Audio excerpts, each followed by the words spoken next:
All right, the Biden administration has been getting increasingly critical of Israel as pressure really continues to build from those who have typically been supportive of the president.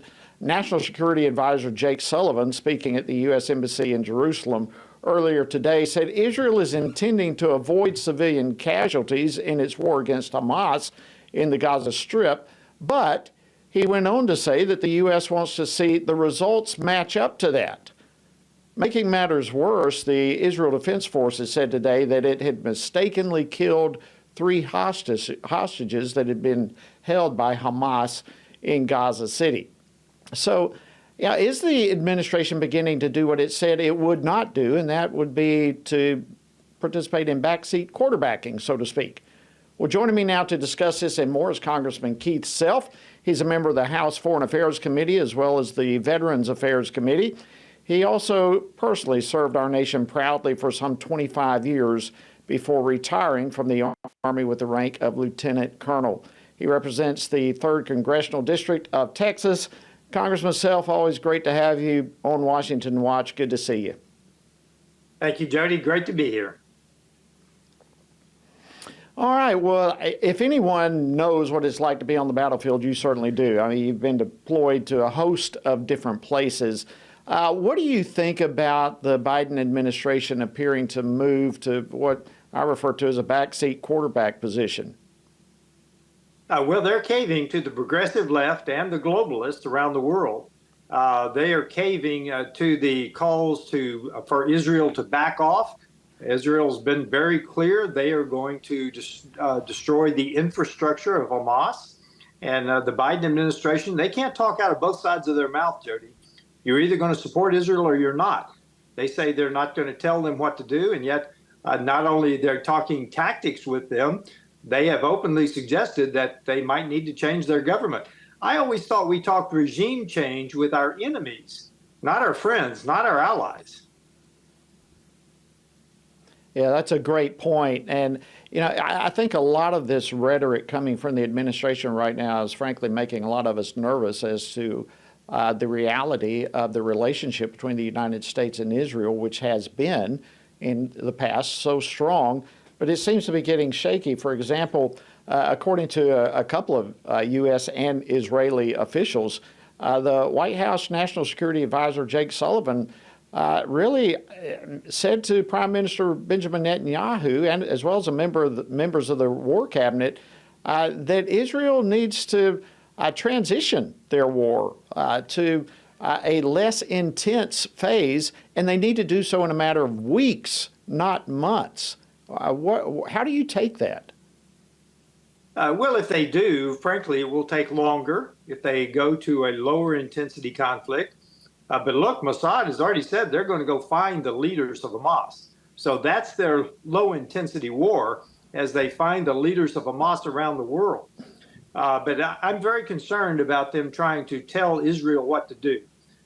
Israel is a sovereign nation, and I think that we need to support Israel. The House has obviously passed $14 billion in Israeli support, and yet the Senate has not taken it up.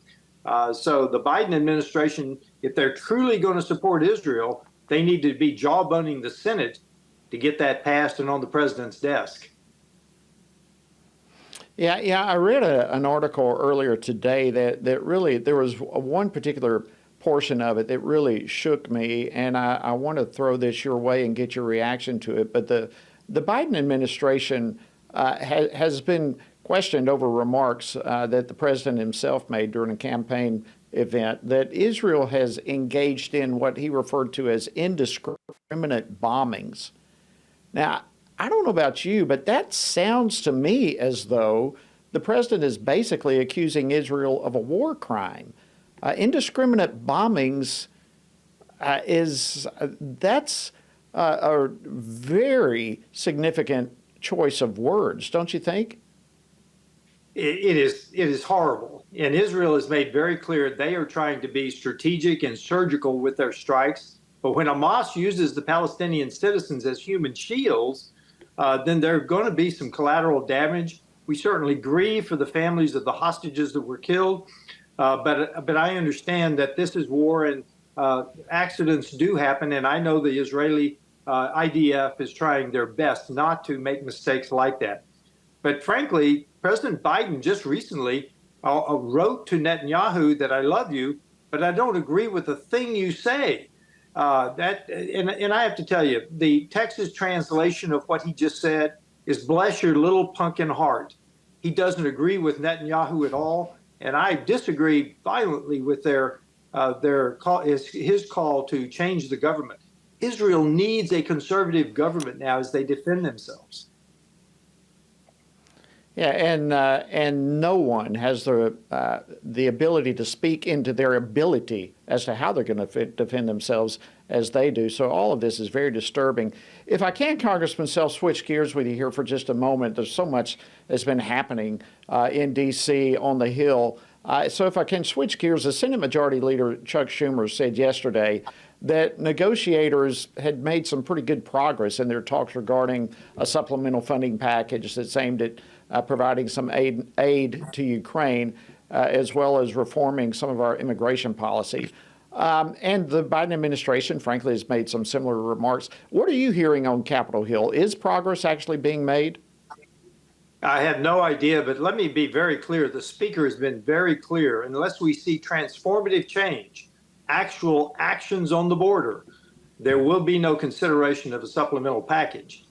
I believe that that is the case. And frankly, if the Senate negotiates this supplemental package like they did the recently passed yesterday, I guess, the National Defense Authorization Act, it's not going to come out well in the House. I will tell you. The Senate does not care about U.S. national interests. They are more concerned about getting Ukraine funding than they are securing our own border. Which that's a real head scratcher for all of us. Why in the world would we take so much initiative, time, effort, energy, resources, and the like to defend another country while we are not even defending ours? I just take a hats off to each of you who are standing firm on this issue. I believe by far and away, the American public stands with you. They want our borders to be secure. Listen, before we run out of time, one other thing that came up that I wanted to throw your way, according to a new RAND Corp study that came out this past week, it seems as though most Americans actually would discourage their young person from joining or enlisting in the military. What's your thoughts on that, and why would people be discouraging enlistment?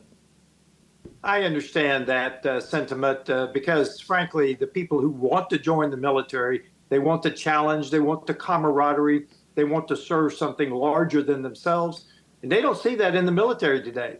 They see the woke policies, they see the DEI, they see the unfair treatment of different classes of folks. But I tell you, I want to still send the best and the brightest to the service academies, Jody, because our young Americans will go in harm's way again at some point. I don't know when, I don't know where, but I want them to have the best leadership they can have when they go, regardless and in spite of this administration and the woke policies. Absolutely. Congressman Keith Self of Texas, thank you so much for joining us here on Washington Watch and for bringing your outstanding expert insight. Merry Christmas to you. Thanks for joining us. Merry Christmas to you, Jody. Thank you.